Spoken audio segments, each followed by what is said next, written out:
नमस्कार विद्यार्थी मित्रांनो, शिक्षक भरती 2026 ची मोठी बातमी समोर येत आहे. पवित्र पोर्टल शिक्षक भरती शासनाच्या नव्या निर्णयामुळे मोठा बदल करण्यात आलेला आहे. तर या व्हिडिओच्या माध्यमातून आपण सविस्तर माहिती जाणून घेऊयात. शासनाच्या या नव्या निर्णयामुळे विद्यार्थ्यांमध्ये मोठी चर्चा सुरू आहे. पवित्र पोर्टल भरती प्रक्रियेबाबत महत्त्वाचा निर्णय आणि शासनाचा मोठा निर्णय जाहीर झाल्यामुळे विद्यार्थ्यांमध्ये मोठी चर्चा सुरू होत आहे. सध्या अनेक विद्यार्थ्यांच्या मनात एकच प्रश्न आहे, शिक्षक भरतीमध्ये जागा कमी होणार की वाढणार? या व्हिडिओमध्ये आपण सविस्तर ॲनालिसिस पाहणार आहोत. तर यामध्ये आपण बघणार आहोत शासनाच्या नव्या परिपत्रकानुसार शासन निर्णय काय आहे, कोणत्या जागे नव्या भरतीमध्ये समाविष्ट होणार आहे आणि विद्यार्थ्यांनी आता पुढे काय तयारी करावी.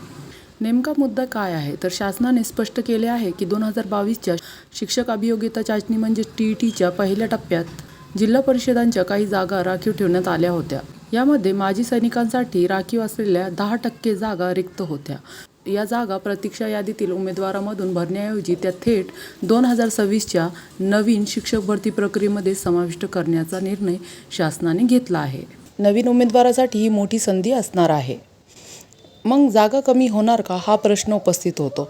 तर हेच आहे सर्वात महत्त्वाचा मुद्दा. अनेक विद्यार्थ्यांना वाटत होते की जुन्या टप्प्यातील जागा कमी झाल्यामुळे नवीन भरतीमध्ये संधी कमी होतात. पण शासनाच्या निर्णयानुसार तसं होणार नाही. जागा कमी झाल्या संधी कमी होणार ह्या फक्त अफवा आणि गैरसमज आहे. म्हणूनच अभ्यास सुरू ठेवा, संधी आता वाढणार आहे. जुना टप्पा पूर्ण का झाला नाही? आता प्रश्न येतो की या जागा आधीच का भरल्या गेल्या नाहीत? यामागे काही तांत्रिक आणि प्रशासकीय अडचणी होत्या, जसं की नवीन संच मान्यता 2024-25, SC-BC आरक्षणाचा समावेश, नवीन TET परीक्षेचा निकाल, विविध प्रशासकीय प्रक्रिया. या सर्व कारणामुळे जुन्या टप्प्यात भरती करणे शक्य नव्हते. म्हणूनच शासनाने हा निर्णय घेतल्याचे स्पष्ट होत आहे. आगामी भरतीमध्ये काय होणार? शासन नवीन जाहिरातीमध्ये या जागांचा समावेश करणार आहे. उमेदवारांना मिळणाऱ्या सुविधा, सेल्फ सर्टिफिकेशनमध्ये बदल करण्याची संधी, नवीन माहिती अपडेट करण्याची सुविधा, सुधारित प्रक्रियेनुसार अर्ज करण्याची संधी. म्हणजेच आगामी शिक्षक भरती प्रक्रिया अधिक मोठी अपडेटेड स्वरूपात होऊ शकते.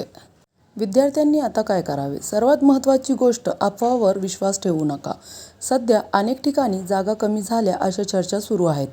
पण शासनाच्या माहितीनुसार जागा कमी न होता त्या नवी भरतीमध्ये समाविष्ट केल्या जाणार आहे. त्यामुळे आपण काय करावे? अभ्यास सुरू ठेवा, TET आणि भरतीच्या अपडेटवर लक्ष ठेवा, नवीन जाहिरातीची वाट पहा, तयारी अधिक मजबूत करा. कारण आगामी भरती मोठी होण्याची शक्यता पूर्णपणे नाकारता येत नाही. एकूणच पाहिले तर शिक्षक भरती 2026च्या संदर्भात शासनाचा हा निर्णय विद्यार्थ्यांसाठी महत्त्वाचा ठरू शकतो. जागा कमी न होता त्या नवीन भरती प्रक्रियेत जोडल्या जाणार असल्यामुळे उमेदवारांसाठी ही सकारात्मक बातमी मानली जात आहे. आता पुढील अधिकृत जाहिरात आणि शासन निर्णयाकडे सर्वांचे लक्ष लागले आहे. तुमच्या मते शिक्षक भरतीमध्ये यावेळी जागा वाढतील का? तुमचे मत कॉमेंटमध्ये नक्की सांगा. आणि व्हिडिओ जर आवडला असेल तर लाईक करा, मित्रांसोबत व्हिडिओला शेअर करा आणि चॅनलला सबस्क्राईब करायला विसरू नका. भेटूया पुन्हा अशाच महत्त्वपूर्ण व्हिडिओमध्ये. तोपर्यंत धन्यवाद.